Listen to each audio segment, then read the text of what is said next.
ونعوذ بالله من شرور أنفسنا ومن سيئات أعمالنا من يهده الله فلا مضل له ومن يضلله فلا هادي له ونشهد أن لا إله إلا الله وحده لا شريك له ونشهد أن سيدنا ومولانا محمدا عبده ورسوله أما بعد فأعوذ بالله من الشيطان الرجيم بسم الله الرحمن الرحيم قال موسى لقومه استعينوا بالله واصبروا إن الأرض لله يورثها من يشاء صدق الله العظيم وقيل حب الوطن من الإيمان. All compliments, all physical prayer and all monetary worship are for Allah. Peace be upon you, O Prophet. Allah's mercy and blessings. Peace be upon us and righteous slaves of Allah subhanahu wa ta'ala. I bear witness that no one is worthy except of Allah subhanahu wa ta'ala. In the name of Allah, the most gracious, the most merciful. My Lord, expand me my breast is my task for me. Remove the impediment from my speech so they may understand what I say.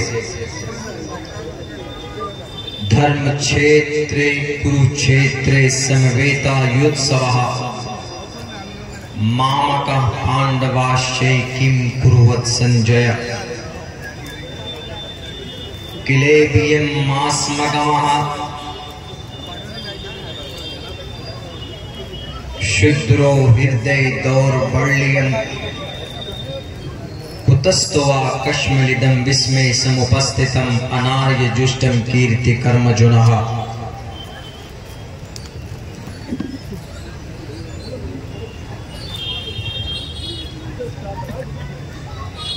Om Namaha Bhagavate Vasudevaya Vishveshwara Adi Purusha Aparampara Alleka Purusha Namaha. Om Sahna Bhavatu Sahno Bhunaktu Sahviriyam Karmamahe Tejasvanavadi Davastu Ma Viddishavahe Brahmanantamanadi Vishwakurdajam Satyam Param Shasvatam Vidya Yassa Sanatani Nigambhirdai. Sadr Muhtaram, stage پر تشریف فرما معزز محترم حضرات علماء کرام، دانشوران قوم و ملت، اور اس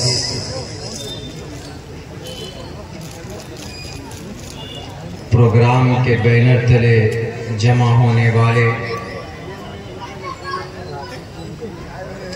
ہمارے دینی، ایمانی، سماجی، سیاسی بھائیوں، نوجوان ساتھیوں، اپنے گھروں میں پردے میں بیٹھ کر اس جلسے کو سننے والی ہمارے سماج کے عزت دار ماں اور بہنوں،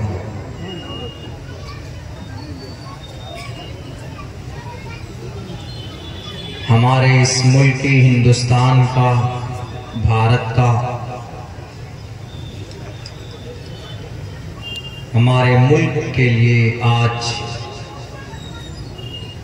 کا دن بہت بڑا ہے۔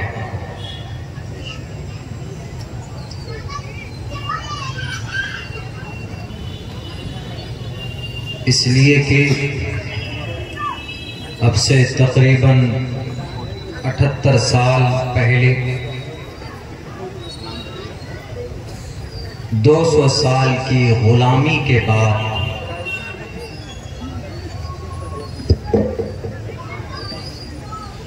ہمارے ملک کو آزادی حاصل ہوئی۔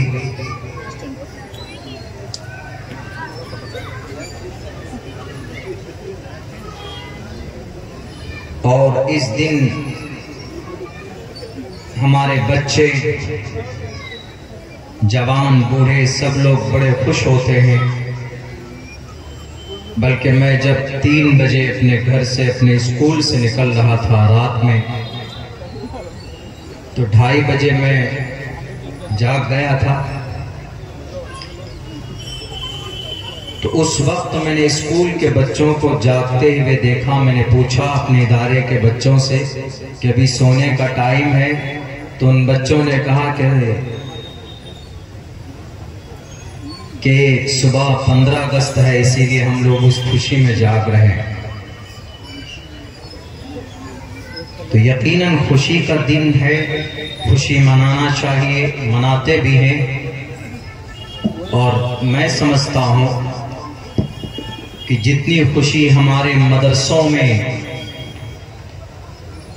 ہمارے مدارس کے بچے اور ہمارے اسکول کے بچے 15 اگست اور 26 جنوری کو مناتے ہیں، ہمارے ملک بھارت کا دوسرا طبقہ اور دوسرے لوگوں میں شاید اتنی خوشی نہیں ہوتی۔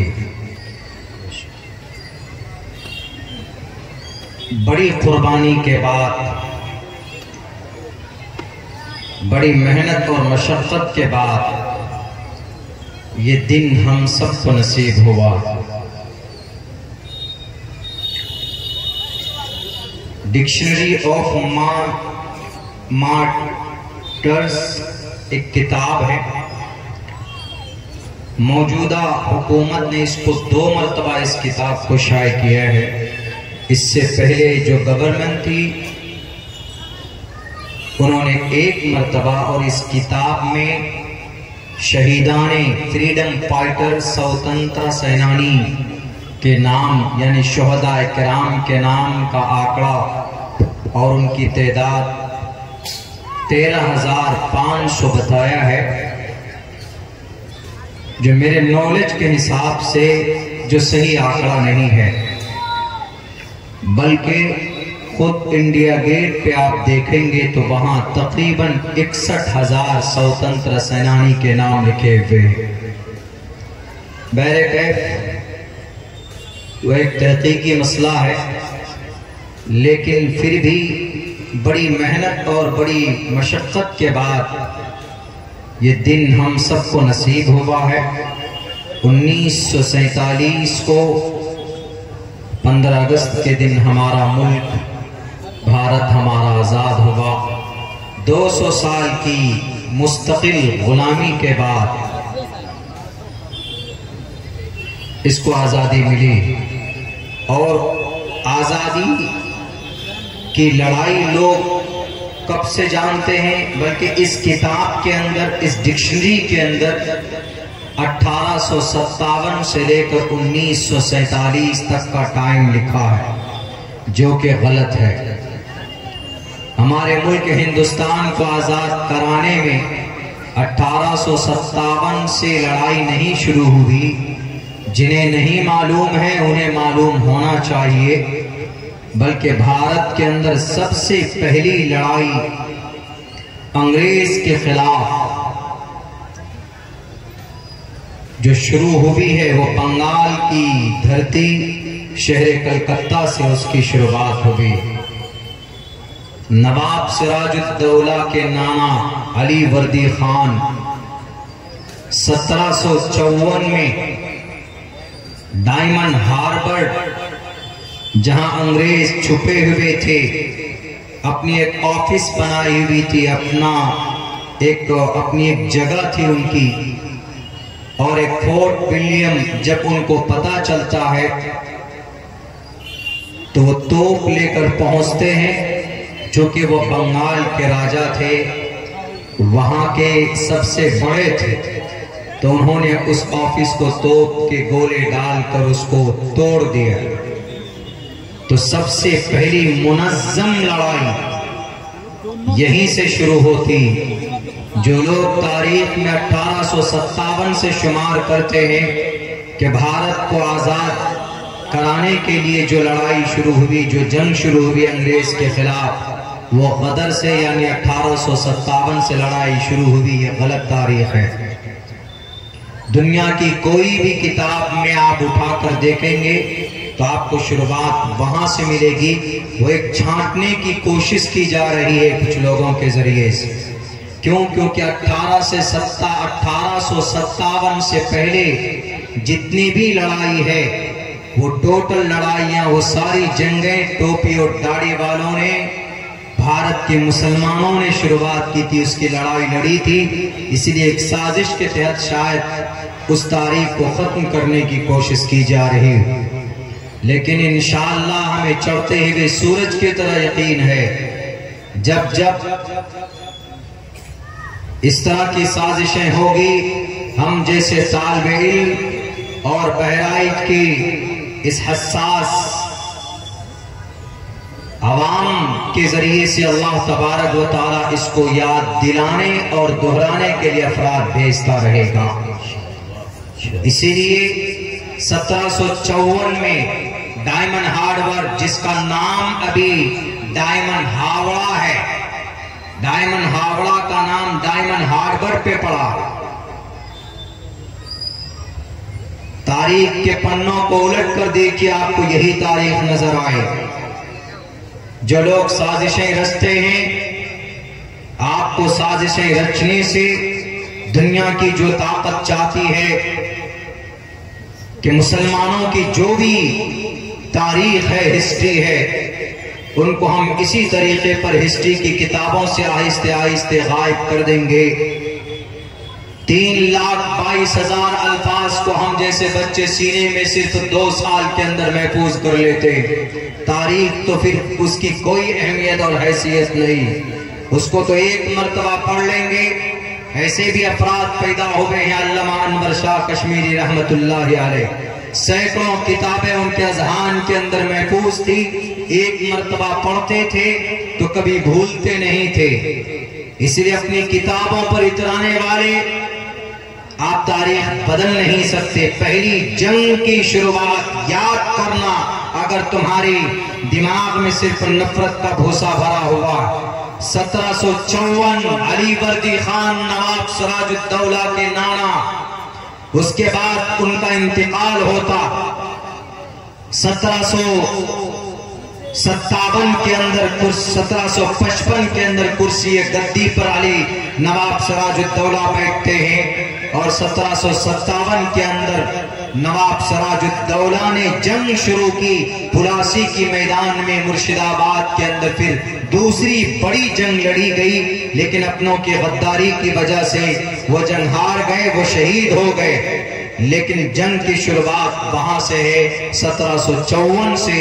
1754 کے بعد 1755 اور 57، اس کے بعد پھر 1780 کے اندر حیدر صاحب ٹیپو سلطان کے ابا محترم انگریز کے خلاف 4 بڑی جنگوں کے اندر وہ شامل ہو گئے، اور بالآخر 1799 کے اندر شہید ہو جاتے ہیں شری رنگا پٹنم میسور کے اندر. وہاں پر بھی اپنوں کی غداری تھی.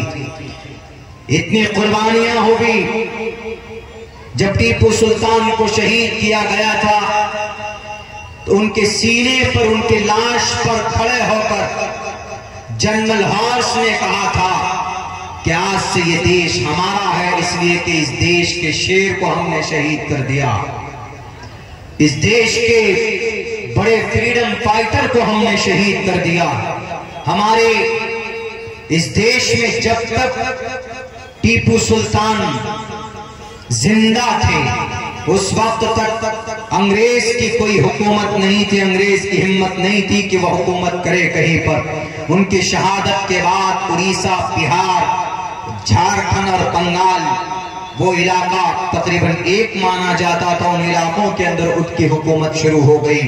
لیکن یہ تاریخ گواہ ہے، 1857 سے نہیں، 1754، 1755، 1757، 1780 اور 1767 بھی، اور 1799 مئی کے مہینے میں فجر کی نماز کے بعد دونوں ہاتھوں میں تلوار لے کر میدان کارزار میں پہنچتے ہیں انگریز کے سامنے.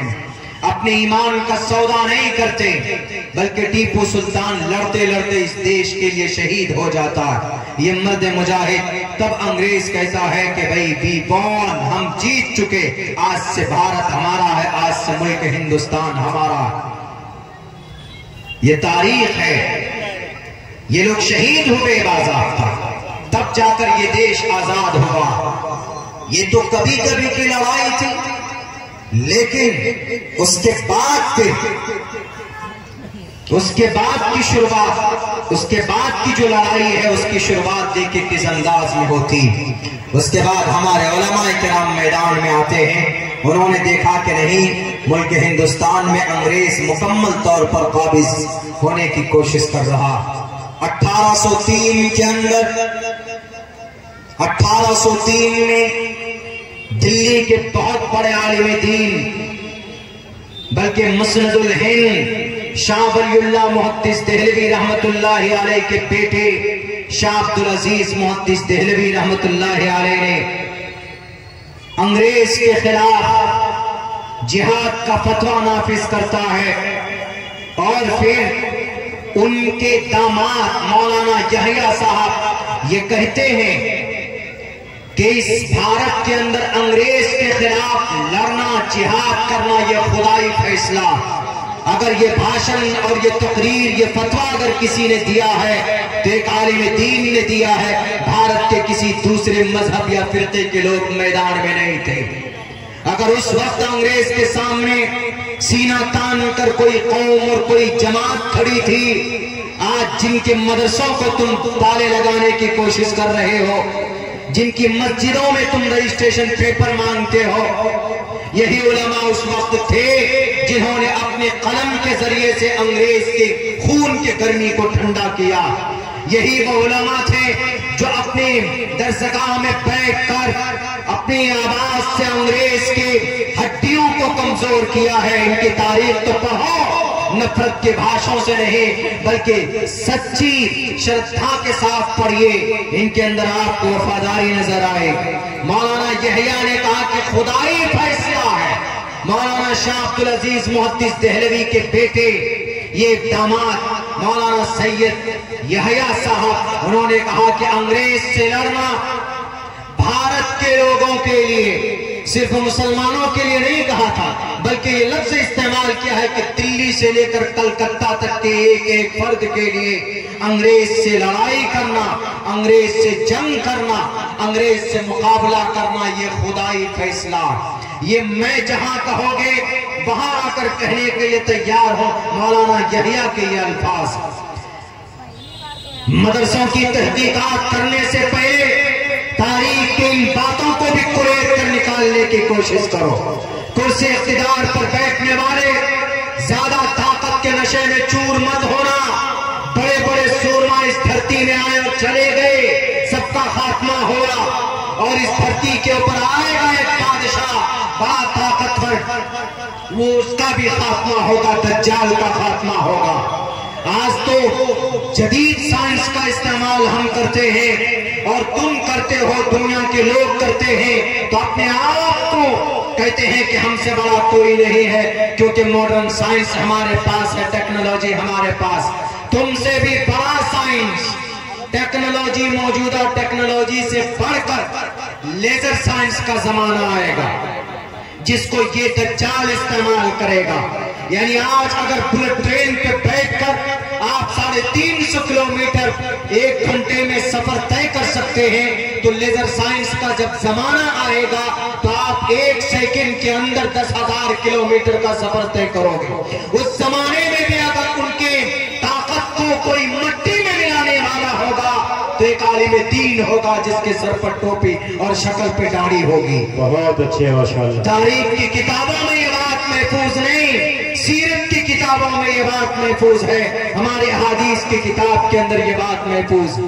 اسی لیے ہسٹری کو بدلنے والے اور شک کی نگاہ سے دیکھنے والے، یہ جو دن ہمارے اس ملک ہندوستان کو ملا، ترنگا ہم لہراتے ہیں، آج ایک سوال بھی بہت زیادہ گھوم رہا ہے چاروں طرف کہ بتائیے کہ ترنگا کو کس نے ڈیزائن کیا؟ اس ترنگا کو ڈیزائن کرنے والی ایک ایمان والی خاتون تھی جو مشرع تھی، مطلب برقعے میں رہتی تھی، نقاب میں رہتی تھی، سریہ طیبہ.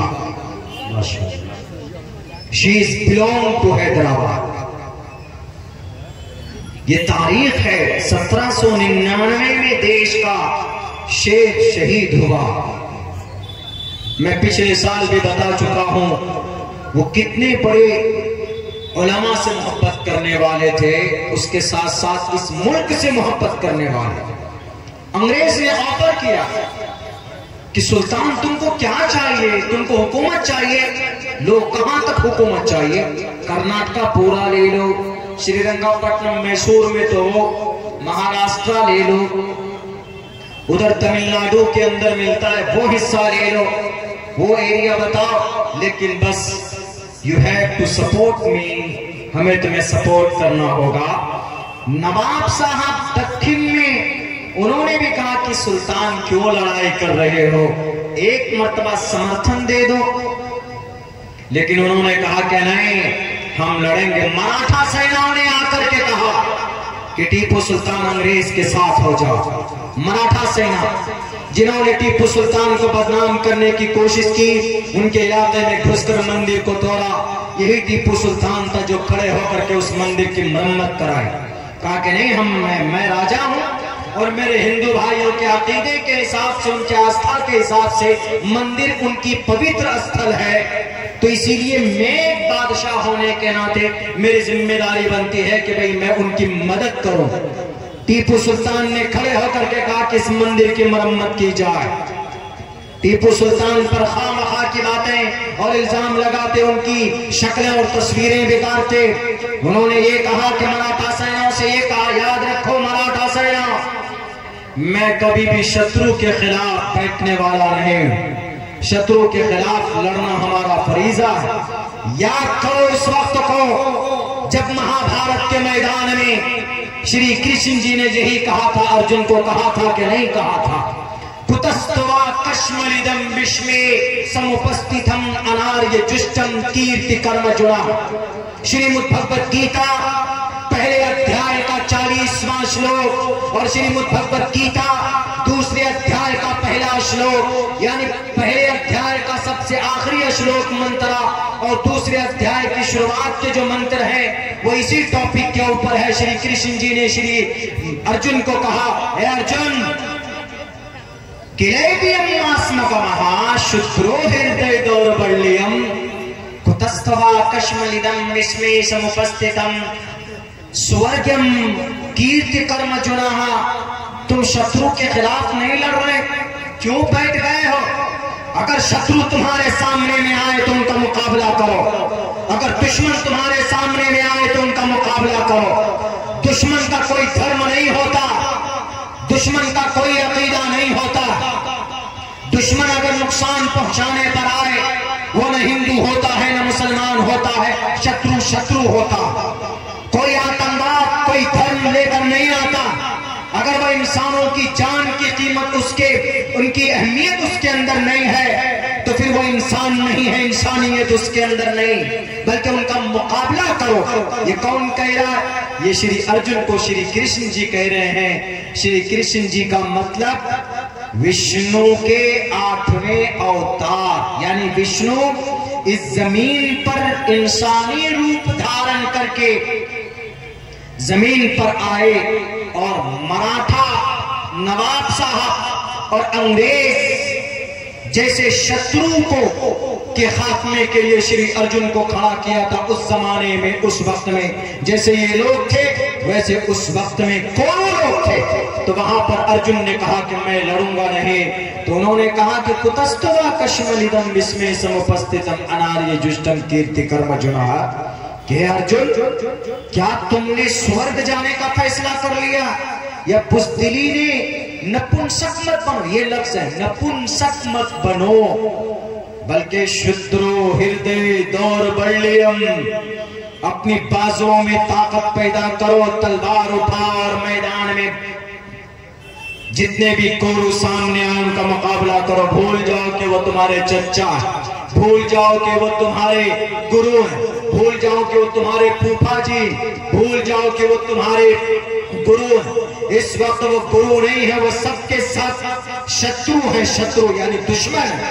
یہی جواب دیا تھا شری رنگا پٹنم میسور کی دھرتی پر وہاں کے مراٹھا سیناؤں کو اور وہاں کے انگریزوں کو، نواب صاحب کو، سمندر کے پانیوں سے بھی کہا تھا کہ سمندر کے پانی، اگر تیرے اندر بھی کوئی، اگر تو بھی مقابلہ کرنا چاہتا ہے ٹیپو سلطان سے تو آ تو بھی پھیر تو اپنے سمندر سے موجوں کو۔ یہ ٹیپو سلطان کا وہ سینہ ہے جو اپنے اس دیش کو بچانے کے لیے اپنا سینہ تان کر کھڑا ہوگا۔ لاؤ ایسے جملے، کسی ماں نے ایسا بچہ نہیں جنا ہے بھارت کی دھرتی پر، ایسا مجاہد جو ٹیپو سلطان جیسے الفاظ اگر کسی کے ہو تاریخ کے اندر تو پیش کرو۔ کس لیے؟ اس دیش کو آزاد کرانے کے لیے 1799 میں ان کی یہ جملے اور ان کی یہ محنت اور ان کی یہ قربانی تھی۔ تب ان کی قربانی سے بھی 15 اگست 1947 کو جا کر ہمارا دیش آزاد ہوا، ایسے آزاد نہیں ہوا۔ آج تو جناب ہماری پراپرٹی کو بھی ہتھیانے کی کوشش کر رہے ہیں لوگ۔ آج پوری دنیا پاگل ہے، یہ کیا اسلام، یہ کیا مسلمان، ارے اسلام کے اندر اتنی اچھائی ہے۔ ہمارے علماء تو اکثر جمعے میں، اکثر مساجد میں، عیدین میں بیان کرتے ہیں، بیٹیوں کے لیے پردے کے تعلق سے بات کرتے ہیں اور سود کے خلاف بات کرتے ہیں۔ ان سب کے اندر ایک حکمت ہے۔ اگر کوئی ہمارے عالم دین کہتے ہیں سماج کی بیٹیوں سے، سماج کے بیٹوں سے کہ بھی اپنی نگاہ کی حفاظت، اپنی آنکھوں پر کنٹرول، اپنی اس کی حفاظت کرو، قرآن کریم کی آیت پڑھ کر سمجھاتے ہیں، بتاتے ہیں، تو لوگ اور یہ میڈیا والے کہتے ہیں کہ یہ کیا اس ماڈرن زمانے میں what is need to say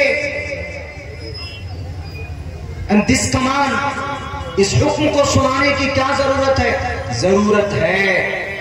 اسلام کا کوئی بھی پیغام فائدے سے خالی نہیں ہے۔ بے شک ابھی دیکھ لیجئے کلکتہ کی دھرتی پر پی جی کی ایک طالبہ، ایک چھاترہ، پی جی میڈیکل کی ایک طالبہ، کلکتہ کی ایک بہت بڑا میڈیکل ہے، وہاں پہ بہت بڑی جگہ پہ ہے، تو وہاں پر وہ لیڈی ڈاکٹر پریکٹس کر رہی تھی، رات کو تھک کر وہ اوپر کے حصے پر تنے تنہا سنسان جگہ پہ جا کر آرام کرنے لگی۔ ایک شرابی آیا، شراب پی کر پہنچا، اس کی عزت کے ساتھ کھلواڑ کیا، اسی پر بس نہیں بلکہ اس کو اس کی ہتیا کر دیا، اس کا مرڈر بھی کر دیا۔ اکیلی تھی اور عزت لوٹنے والا کون؟ شرابی۔ دونوں کی ممانعت شریعت میں ہے، دونوں کی۔ ان المرأة عورة اذا خرجت استشرفها الشیطان، اللہ کے نبی فرماتے ہیں کہ جب عورت اکیلی باہر نکلتی ہے تو اس کے پیچھے شیطان لگ جاتے، اور اس کے پیچھے شیطان میں کچھ لوگوں کو بھی فٹ کر دیتے۔ جب دیکھا وہ بچی اکیلی ہے، رات 2 بج چکے ہیں یا 1 یا 12 جو بھی جتنا بھی وقت ہوا ہوگا، ادھر شراب پی کر نشے کی حالت میں، شراب میں دودھ، اور شراب کی حرمت تو قرآن میں ہے، صاف صاف احادیث میں تو بڑی قباحت بیان کی گئی کہ شراب پی کر مت آؤ، شراب مت پیو، گندی چیز ہے، تمہاری باڈی ڈیمیج ہوتی ہے، تمہاری عقل کے اوپر سب سے پہلے شراب حملہ کرتی ہے۔ یہ تو ہمارا قرآن اور ہماری شریعت کہتی، دونوں کی مخالفت اور دونوں کی برائی شریعت کے پلیٹ فارم سے چیخ چیخ کر، چلا چلا کر ہمارے علماء بیان کرتے، لیکن ٹی وی والے، یہ میڈم محترمہ بے زبان بے لگام کے گھوڑے گھوڑیاں یہ لوگ بولتے رہتے ہیں کہ آج کے زمانے میں، اس ماڈرن زمانے میں، 21ویں صدی میں، 22ویں صدی میں 21ویں صدی کی شروعات ہے، اس وقت میں کیوں ایسا ہوگا؟ دنیا کہاں سے کہاں پہنچ گئی؟ آپ لوگ پردے کی بات کرتے ہو اور آپ لوگ شراب، الکحل اور بیئر سے منع کرتے ہو، آپ لوگ وائن سے منع کرتے ہو، تھکاوٹ کو دور کرنے کے لیے بہت اچھی چیز ہے، فلاں فلاں کے لیے بہت اچھی چیز ہے۔ ایک بات یاد رکھو میڈم محترمہ اور سارے اینکر کے چاپلوس اور جیلوں، اللہ نے انسان کو، منشیہ کو ڈیزائن کیا، اللہ ہی بہتر جانتا ہے کہ اس کے اندر کے جو پرزے ہیں وہ کون سی چیز سے ڈیمیج ہو سکتے ہیں۔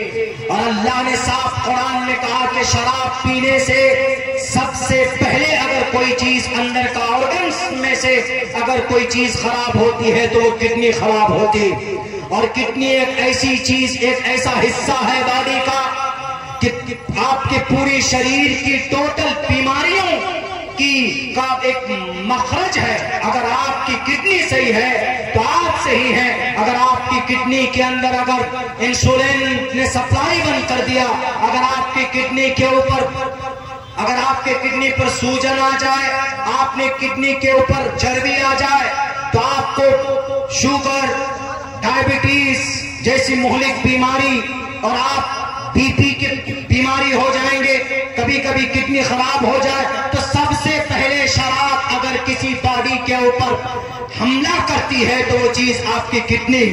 آپ میں سے اگر 100 لوگ کڈنی کا LSGBT اگر SGBT اگر آپ کرائیں گے تو میرے خیال سے 60 سے 70% لوگ ایسے ہوں گے جس کے اندر کڈنی کی کوئی نہ کوئی پرابلم آ رہی ہوگی کھانے کی وجہ سے۔ تو بہرکیف اللہ تبارک و تعالیٰ کہتا شراب مت پیو، اس کے اندر نقصان زیادہ ہے، نفع بہت کم ہے، نفع ہے ہی نہیں، نفع نہیں ہے، نفع سمجھ کر تم جو پیتے ہو اس میں نفع نہیں ہے، اس لیے کہ شراب پینے کے بعد تمہاری عقل ختم ہوتی۔ اگر شراب نہیں ہوتی، شراب پر پابندی ہوتی، شراب جیسی گندی چیز نہیں ہوتی تو شراب پی کر وہ نالائق نہیں پہنچتا، اور آج ایک ڈاکٹر بیٹی زندہ ہوتی، اور اگر حدیث پر عمل کیا جاتا، اگر اس عورت کے ساتھ، اس بچی کے ساتھ اس کا محرم ہوتا یا اس کا شوہر ہوتا یا اس کا بھائی ہوتا تو کسی کی ہمت نہیں تھی کہ اس بچی کو وہاں اکیلا اس کے اوپر کوئی ہاتھ ڈال پائے۔ اس لیے شریعت کا کوئی فرمان حکمت سے خالی نہیں۔ لاؤ جہاں کہنے کے لیے کہو گے میں کہوں گا، کلچر کے سامنے کہنے کے لیے بولو گے میں وہاں پر بولوں گا، ٹی وی پر بولنے کے لیے بولو گے میں وہاں پر بولوں گا۔ یہ ایک نیچرل سمویدھان ہے، ایک قدرتی قانون ہے۔ شریعت ایک ڈھانچہ ہے، ایک ایسا طریقہ، اگر کوئی انسان اس پر چلے تو اللہ تبارک و تعالیٰ اپنے قرآن میں صاف لفظوں میں کہتا من اطاع اللہ ورسولہ فقد فاز، جو اللہ اور اس کے رسول کی اتباع کرے گا، فقد ماضی میں استعمال ہوتا ہے، ماضی میں جب استعمال کیا جاتا ہے that is Arabic word when it's used for a past، جب یہ پاسٹ میں استعمال ہوتا ہے تو یقین کا معنی دیتا اور کہتا ہے کہ وہ انسان یقیناً کامیاب ہو گیا جو اللہ اور اس کے رسول کو مانتا۔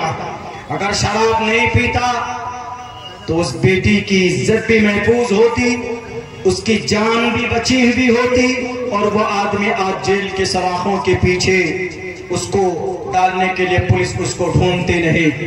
تو بہرکیف یہ وہ شریعت والے ہیں، یہ وہ ٹوپی اور داڑھی والے جو بات کرتے ہیں، ہمارے مدارس، مکاتب، علماء، حفاظ، قراء، یہ بڑے وفادار ہوتے ہیں، پوری ایمانداری کے ساتھ اپنا کام کرتے۔ بتا دے کوئی پرانی ہے 24 گھنٹے کی ڈیوٹی 10,000 روپے میں دے کر دکھا دے، نہیں دے سکتے، لیکن ہمارا عالم دین دیتا۔ مسجد میں 24 گھنٹے کی ڈیوٹی ہوتی ہے کہ نہیں ہوتی؟ ایک دم ہوتی۔ مہینے میں ایک بھی دن اگر غیر حاضر ہو جائے تو کچھ مقتدی تو ایسے ہوتے ہیں کہ بس فوراً کمنٹ کرتے، پریشان کر دیتے۔ 10,000 کیا کہیں پر 5,000 میں بھی 24 گھنٹے کی ڈیوٹی، کہیں کچھ علاقے پہ ہے اور کہیں پر، لیکن اکثر بلکہ یوں کہیے کہ 80% علماء ائمہ ایسے ہیں کہ جن کی تنخواہ بہت زیادہ نہیں لیکن 24 گھنٹے کی ڈیوٹی دیتے۔ رضا الہی کے لیے، اللہ اسی میں برکت دیتا ہے، اس لیے بڑے وفادار ہوتے ہیں۔ ان پر شک مت کیجیے، بالکل شک مت کیجیے۔ ہمارا ٹیچر آتا ہے اسکول میں 5 گھنٹے میں 7 بجے سے 12 بجے تک کی گھنٹی لیتا، 10,000 روپے کے سیلری مانگتا، ان کو دینا پڑتا ہے۔ 5 گھنٹے میں صرف 5 گھنٹے ان کو پڑھانا ہے، وہ بھی کیا سائنس میتھ وغیرہ پڑھا کے چلے جانا ہے۔ 10,000 روپے دیں گے تو آپ کو اچھی ٹیچر ملے گی 5 گھنٹے ٹیوشن پڑھانے کے لیے۔ یہ بہت سستی فیس ہے سمجھیے، ورنہ 25 ہزار روپے چارج کرتے ہیں۔ یہ ہمارے علماء ہی ہیں کہ جو مل جائے یہ اسی پر صبر کرتے ہیں اور اسی کے اوپر خوش رہتے ہیں، اور کچھ نہیں ان کا مقصد ہوتا۔ اور اسی مقدس جماعت کی محنت کی وجہ سے یہ دیش آزاد ہوگا۔ بے شک، بہت خوب۔ یہ بزدل نہیں ہوتے، ایسا نہیں کہ ڈرپوک ہوتے ہیں، یہ ڈرتے نہیں ہیں۔ اس لیے کہ اٹھاؤ تاریخ برطانیہ کے ایک جاسوس مسٹر ہمفرے، وہ کیا کہتا؟ مسٹر ہمفرے کہتا ہے کہ ہمیں اس ملک ہندوستان میں سب سے زیادہ اگر کسی سے ڈر لگتا ہے، کیا بات، سب سے زیادہ ڈر اگر کسی سے لگتا ہے تو ان علماء کرام سے لگتا ہے۔ آگے وجہ لکھتا ہے کیوں؟ اس لیے کہ یہ اپنے ملک کے تئیں اتنے بڑے وفادار اور اتنے زیادہ متشدد، یہ لفظ استعمال کیا ہے، اتنے زیادہ متشدد ہیں کہ اپنے موقف سے 1 انچ پیچھے ہٹنے کے لیے تیار نہیں ہے۔ ماشاءاللہ۔ اور ہر تیسرے دن میدان میں نظر آتے ہیں، ایسا نہیں کہ بولتے نہیں، ہر تیسرے دن میدان میں اگر کوئی نظر آتا ہے تو یہ عالم دین علماء کرام کی جماعت نظر آتی۔ یہ میری کوئی اپنی طرف کی بات نہیں، مسٹر ہمفرے برطانوی جاسوس لکھتا ہے اپنی کتاب میں۔ علماء کو شک کی نگاہ سے دیکھنے والوں، دیکھو ان علماء کرام کو، موٹے کپڑے پہنتے ہیں لیکن جب تلوار اٹھاتے ہیں تو تلوار کے اندر بجلی جیسی طاقت پیدا ہوتی۔ اٹھاؤ 1857 کی جنگ آزادی کی لڑائی شاملی کے میدان میں، کمزور تھے، بہت پتلے تھے مولانا قاسم نا، بلکہ 39 سال کی عمر میں اس دنیا سے چلے گئے، بہت ناٹے قد کے تھے، بالمقابل مولانا عبدالرشید گنگوہی کے یہ دونوں ساتھی تھے، لیکن ان میں زیادہ شارپ اور زیادہ تیز مولانا قاسم نانوتوی رحمت اللہ علیہ تھے۔ عربک مدرسہ دلی کے اندر میں انہوں نے پوری تعلیم حاصل کی، ذہین کے اعتبار سے بھی تیز تھے، اور بازوں میں جو طاقت تھی، گولی لگتی ہے، چھوٹے چھوٹے بچے بھی اپنی تقریر میں بولتے ہیں کہ شاملی کے میدان کے اندر گولی لگتی ہے، کن پٹی پر گر جاتے ہیں، پھر کھڑے ہوتے ہیں اور ہاتھ میں تلوار لے کر انگریز کا سر تن سے جدا کرتے ہیں۔ یہ تھے مولانا قاسم نانوتوی رحمت اللہ علیہ، مولانا تھے، لیکن جب دیش کی بات آتی ہے تو ہاتھ میں تلوار لے کر انگریز بہادر کے سامنے کھڑا ہوتا۔ دکھاؤ کوئی دوسری پرانی، کوئی دوسری جماعت، کوئی نہیں تھے، اپنے گھروں میں بیٹھے ہوئے تھے، تمہاری نسل اس وقت پیدا نہیں ہوئی تھی۔ آج جب بڑے نعرے لگاتے ہو دنیا کے اندر کہ ہمارا ہے سب کچھ، ہمارا ہے سب کچھ ہمارا ہے، بھلے جنہوں نے قربانی پیش کی ہے ان کے بچے آج بھی اسی وفاداری کے ساتھ اس دیش کو آگے ترقی دینے کے لیے ڈٹے ہوئے، ان کے بچے آج بھی محنت کرتے۔ اسی لیے میں قسم کھا کر یہ بات کہنے کے لیے تیار ہوں، اگر دوبارہ اس دیش کو سونے کی چڑیا بنانا ہے تو تعلیم کے ذریعے سے، ایمانداری کے ذریعے سے، محنت اور پیار کے ذریعے سے، محبت کے ذریعے سے کام کرو، انشاءاللہ پھر سے یہ دیش ہمارا سونے کی چڑیا کہلائے گا۔ اس لیے کہ اس کے اندر ایسے ایسے لوگ موجود ہیں، ایسے ایسی ذہانت موجود ہے۔ انشاءاللہ doctor A P J Abdul Kalam 5 targeted missile بنا کر دیتا، انگریز کہتا ہے کہ ایسا ذہن کہاں سے لائے ہو، اے پی جے عبدالکلام کیا کھاتے ہو؟ انہوں نے کہا کیا کھاتے ہو، میرا تو اپنا خود کا گھر بھی نہیں ہے، میں تو ایک صندوق لے کر آیا ہوں دلی، اس میں تھوڑے کپڑے ہیں، کچھ کتابیں ہیں، بتائیے کیا کام ہے؟ انہوں نے کہا کہ جب ہم چاند پہ جاتے ہیں تو بہت فیول خرچ ہوتا ہے، بہت پیٹرول، اسپیس میں جاتے ہیں تو بہت پریشانی ہوتی ہے، پیسہ کچھ ایسا بناؤ کہ ہم کم خرچ میں پہنچ پائیں اور ایسا راکٹ تیار کرو۔ اگر عبداللہ سالم جھوٹ بولتا ہے تو میری زبان کو آپ پکڑ کر کاٹ دیجئے۔ کیا کہتا ہے ڈاکٹر اے پی جے عبد الکلام؟ کہتا ہے کہ صبر کیجئے، I'll try my level best، میں کوشش کرتا ہوں۔ دنیا جانتی ہے کہ بھارت کو کم پیسوں میں مارس تک کا راکٹ لانچ کرنے والا اگر کوئی سائنسداں ہے تو اس کا نام ڈاکٹر اے پی جے عبد الکلام۔ ماشاءاللہ ماشاءاللہ، بہت خوب۔ ایسے ایسے ذہین ہے ہمارے ملک ہندوستان میں، ان کو نکھارنے کی ضرورت ہے، نکھارنے کی ضرورت ہے۔ یہ نہیں کہ یہ جگہ ہماری، یہ مندر ہمارا، یہ مسجد تمہاری نہیں ہے، یہ گھر ہمارا نہیں ہے، وہ گھر تمہارا کیوں ہے وہاں پہ؟ کیا ہے؟ جو جہاں ہے وہاں پہ رہنے دیجئے، اور جو نہیں ہے اس کو بنائیے۔ جو چیزیں نہیں ہمارے ملک ہندوستان میں اس کو بنائیے۔ سب سے بڑی جو فقدان ہے ہمارے اس ملک ہندوستان میں، وہ جو ہندو مسلمانوں کے بیچ میں جو یونٹی ہونی چاہیے تھی، وہ یونٹی کا فقدان۔ اس لیے کہ جب اس ملک کو آزادی کے لیے بڑی محنت اور مشقت کرنی پڑی تھی ہمارے پوروجوں کو، 1920 کے اندر، میں پھر وہیں سے شروع کروں گا، 1755 میں چھوڑا لیکن بیچ میں ایک بات آ گئی تو بتا دیتا ہوں۔ 1920 کے اندر 1919 میں جلیانوالہ باغ کا واقعہ جب پیش آیا تھا، اس کے بعد تک مولانا ابوالکلام آزاد اور گاندھی جی نے بیٹھ کر کے کہا تھا کہ مولانا ایسے لڑائی نہیں لڑی جائے گی، آپ الگ لڑ رہے ہیں، ہم الگ لڑ رہے ہیں، اس دیش کو یونٹی بنا کر کے کام کرنا چاہیے، کیونکہ یونائٹڈ وی اسٹینڈ، ڈیوائیڈڈ وی فال۔ ہم متحد ہوتے ہیں تو ہماری یہی طاقت ہوتی ہے، ہم الگ ہوتے ہیں تو ہماری یہی سب سے بڑی ذلت اور سب سے بڑی کمزوری ہوتی۔ یونائٹڈ وی اسٹینڈ، ڈیوائیڈڈ وی فال۔ اسی لیے محنت کرنی چاہیے۔ تو ان دونوں افراد نے مل کر محنت کی، پورے بھارت کے اندر گھومے اور ہندو مسلمانوں کو ایک کیا، میدان میں آئے اور طاقت لگائی، انگریز کو اس دیش سے 15 اگست 1947 کو دیش سے باہر کیا۔ آج پھر اسی یونٹی کی ضرورت ہے اس دیش کو۔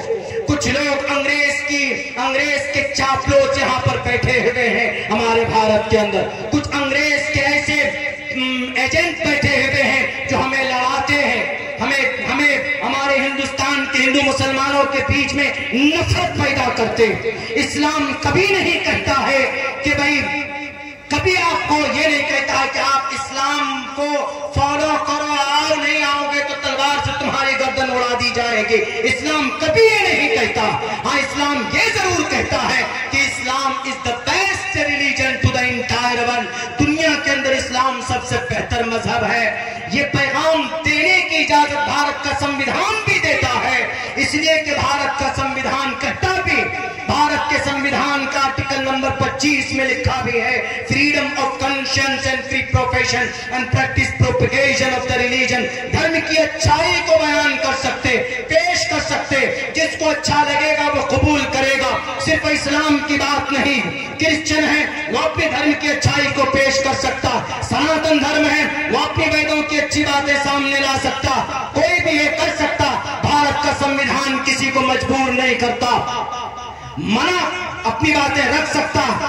ہمارے ملک ہندوستان کے اندر ایسا نہیں ہے جو بنایا گیا، اگر کوئی اسلام کو نہیں مانے گا تو اس کے اوپر مسلط ہو جاؤ، اس کے اوپر ظلم زبردستی کرو۔ اسلام نے صاف لفظوں میں پہلے کہہ دیا ہے قرآن کریم کے اندر، لا اکراہ فی الدین، دین کے اندر کوئی زور زبردستی نہیں۔ ہندوستان کے اندر ہمارے سناتن دھرمی بھائی رہتے، ہندوستان کے اندر ہمارے کرسچن رہتے، ہندوستان کے اندر جینی رہتے، ہندوستان کے اندر بودھ بھی رہتے، بلکہ جین اور بودھ دھرم کا بانی مبانی بھارت کے اندر پیدا ہوئے۔ گوتم بدھ سدھارتھ، بدھزم کا سردار، بدھزم کا خدا گوتم بدھ سدھارتھ، ان کو خدا بھگوان بنایا گیا، بھارت کے اندر پیدا ہوئے۔ گیا کی سرزمین دھرتی، گیا بودھ، گیا بہار کے اندر پڑتا ہے یہ علاقہ، وہاں پیدا ہوئے۔ وردھمان مہاویر جینی دھرم کے بانی مبانی، وردھمان مہاویر جین سوامی مہاراشٹر کے اندر پیدا ہوئے، جن کو جینی بھائیوں نے ان کو بھگوان مانا۔ ان کا عقیدہ ہے اپنے اپنے دھرم کو آپ فالو کیجئے، اپنے اپنے دھرم کی اچھائی کو لوگوں کے سامنے پیش کیجئے، لیکن دھرم کے نام پر کوئی لڑے گا نہیں، دھرم کے نام پر کوئی لڑائے گا نہیں۔ اگر ایسا کرتا ہے، لڑانے والا بھی شترو اور لڑنے والا بھی تو مہا بے وقوف، اس لیے کہ لڑنے سے آپ کے گھر تباہ ہوتے، آپ کی دکانیں جل جاتی، آپ کے بچے مارے جاتے ہیں، بلکہ ایک دو گھنٹے کے اندر فساد ہوتا، پورا شہر گزر جاتا ہے۔ ذرا پوچھو تو صحیح کہ تم کو ملا کیا؟ کچھ ملا نہیں ملا۔ فائدہ ان لوگوں کو ہوتا، ان شیطان کے چہروں کو ہوتا جو گھروں میں شراب کی تھیلی دے کر، جو کرسی پر بیٹھا ہوگا وہ شراب کی تھیلیاں دے کر آپ کو لڑوا دیا۔ ہندو دھرم کے اندر تشدد نہیں، اسلام کے اندر لڑائی کی پرمیشن نہیں، جین دھرم کے اندر یہاں تک کہ کسی کو سبزی کاٹنے کی پرمیشن نہیں، بودھ دھرم کے اندر کسی کو زبان سے برا بھلا کہنے کی پرمیشن نہیں۔ شریمد بھگوت گیتا میں تو کہہ دیا ہے صاف لفظوں میں، اہنسا ستیم کرودس تیاگا شانتی رپیشنم دیا بھولیشور لوکتو مہیر چاپلام، کہ اس زمین پر کرود کو بھی کنٹرول کرو، اس زمین پر مانوتا کے کو عام کرو۔ کون کہہ رہا ہے؟ ہمارے ہندوستان کی میجورٹی، ہمارے ہندوستان کے اندر سناتن دھرمی بھائی، ہندو بھائیوں کا پانچواں وید شریمد بھگوت گیتا یہ بات کہتی کہ لڑو مت۔ اسی لیے لڑنے کا زمانہ نہیں، یہ دیش کسی کو نقصان پہنچا کر آگے نہیں جا سکتا۔ سن لو، چاہے وہ کہیں کے بھی کرسی پر بیٹھنے والے بڑے طاقتور افسران کیوں نہ ہو، کہیں کسی کو بھی تکلیف دے کر آگے نہیں جا سکتے، مل جل کر کام کرنے کی ضرورت۔ تو بہرکیف 1803 کے اندر شاہ عبدالعزیز محدث دہلوی رحمت اللہ علیہ جہاد کا فتویٰ۔ ذرا دیکھیے اس وقت تاریخ پلٹیے، کوئی نہیں میدان میں، یہی علماء اپنے مکتب میں بیٹھے ہیں، اپنے مدرسے میں بیٹھے ہیں، وہاں پر تحریکیں چلا رہے ہیں کہ بھئی دیش کیسے آزاد ہوگا، ملک ہندوستان کیسے آزاد ہوگا، انگریز قابض ہو چکا ہے، دارالحرب بن چکا ہے، ان سے لڑنا، اپنے دیش کو بچانا سب سے بڑی پریورٹی ہوتی ہے۔ اس کے بعد شاہ عبدالعزیز محدث دہلوی اس دنیا سے چلے جاتے ہیں، ان کے داماد باغ دور سنبھالتے ہیں، ان کے داماد کا بھی انتقال ہو جاتا ہے۔ تو اس کے بعد دوسرے نمبر پر علماء عظیم آباد، جس کا پرانا نام سعادت پور، جس کا آج کل کا نام پٹنہ پاٹلی پترا، مولانا کفایت علی، مولانا ولایت علی میدان میں آئے، مولانا ابو المحاسن سجاد صاحب میدان میں آئے، اور انہوں نے کہا کہ ہم لڑیں گے، ہم مقابلہ کریں گے ان ظالموں کا، ان نالائقوں کا۔ بہرکیف جنگ چلتی رہی، تیاری ہوتی رہی۔ 1820 کے اندر مولانا سید احمد شہید بریلوی رحمت اللہ علیہ اور ایک اور عالم دین مولانا اسماعیل شہید رحمت اللہ علیہ، یہ دو لوگ سکھ لوگ کہاں کے پنجاب کے، انہوں نے انگریز سے ہاتھ ملا لیا۔ مولانا سید احمد شہید بریلوی گئے نواب میر خان کے پاس، ان سے بھی کہا کہ میں آپ کو مدد دوں گا، میں آپ کو تعاون پیش کروں گا، لیکن سکھ بھائی کو سمجھائیے کہ یہ انگریز حکمراں کے ساتھ نہ ہو۔ سکھ اس وقت مسلمانوں کے ساتھ تھے، تاریخی بات چل رہی ہے، ذرا غور سے سنیے گا، اس لیے کہ کل چل کر کوئی یہ تاریخ نہیں پیش کی جائے گی، اس لیے کہ سال میں ایک دن آتا ہے تاریخی باتیں، وہ تاریخ جو ہمیں اور آپ کو کبھی بتائی نہیں جاتی، بلکہ سازش کے تحت اس کو ختم کرنے کی کوشش کی جاتی۔ یہ کب کی بات ہے؟ اس وقت کی بات ہے جس کو تاریخ کی کتابوں نے، نئی نئی مورخین جو پیدا ہوئے، جنہوں نے ڈکشنری آف مارٹرز لکھی ہے، انہوں نے آپ کی اس بات کو نظر انداز کیا ہے۔ مولانا سید احمد شہید بریلوی کی تحریک کو اس کے اندر جگہ نہیں دی۔ دنیا جانتی ہے کہ 1831 کے اندر جب سکھ انگریز سے مل چکے تھے تو بالا کوٹ کا آپریشن شروع کرتا ہے کون؟ دو مرد مجاہد، مولانا سید احمد شہید رحمت اللہ علیہ اور مولانا اسماعیل شہید رحمت اللہ علیہ، یہ دونوں فرد 50 سے 70 لوگوں کو لے کر 1831 کیوں ختم کیا؟ 1831 کی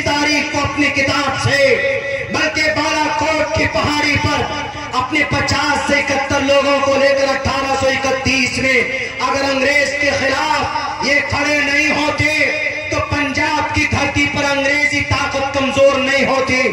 بالا کوٹ کی پہاڑی پر یہ دونوں عالم دین شہید ہو گئے اور پھر اپنے اس دیش کو یہ پیغام دے کر کے گئے آنے والی نسل کو کہ کبھی بھی شترو کے خلاف ہتھیار لے کر مت بیٹھنا اور کبھی بھی کرسی اقتدار پر بیٹھنے کے چکر میں کسی باطل طاقت سے اپنے ایمان کا سودا مت کرنا. 1831 کے اندر بالا کوٹ کے آپریشن کو کیوں مٹایا جا رہا؟ 15 اگست ایسے نہیں ملا ہے. 15 اگست ہمیں نصیب ہوا ہے 1755 کی قربانی اور 15 اگست ہمیں نصیب ہوا ہے 1757 کی قربانی کی وجہ سے، 1799 کی شہادت کی وجہ سے، 1803 کی جنگیں بلکہ جہاد کے فتوے کے بدولت اور 1820 میں جو آزاد حکومت بنائی گئی مولانا سید احمد شہید بریلوی رحمت اللہ علیہ ان کی محنت اور قد و کاوش سے یہ دیش آزاد ہوا. 13,500 لوگ شہید ہوئے. 61,000 لوگوں کے نام آج بھی پتھر میں لکھا ہوا ہے. وہاں کیسے مٹاؤ گے؟ جاؤ تو دلی انڈیا گیٹ کے اندر 61,000 میں سے 65% فریڈم فائٹر یعنی 100 میں سے 65 فریڈم فائٹر وہ تھے آج جن کی مسجدوں کو، جن کے گھروں کو توڑنے کی کوشش کی جا رہی، جن کی زمین کے اوپر ناجائز قبضہ کیا جا رہا، آج وہ ان کو پریشان کیا جا رہا، وہ تھے. یعنی 100 میں سے 65 آدمی وہ تھے. 61,000 لوگوں کی تعداد شہداء کرام کی ملتی ہے لیکن انہوں نے گھٹانے کی پوری کوشش کی ہے جناب. بالآخر ہمارے علماء اسی طرح لڑتے رہے. پھر مولانا قاسم نانوتوی میدان میں آئے. 1857 کی جنگ جو شاملی کی لڑی، یہاں سے لکھتے ہیں کہ جو جنگ یہ دیش آزاد ہوا ہے 100 سال کی لڑائی کے بعد، غلط 200 سال کی لڑائی ہے. بلکہ تحریک تو شاہ ولی اللہ محدث دہلوی کے زمانے سے ہی شروع ہو گئی تھی. شاہ ولی اللہ محدث دہلوی نے پہلے ہی کہہ دیا تھا کہ اس دیش کے اندر انگریزوں سے مقابلہ کرنا بہت ضروری ہے. وہ اس وقت کے بادشاہوں سے، اس وقت کے بڑے بڑے لوگوں سے جا کر ملنے لگتے تھے.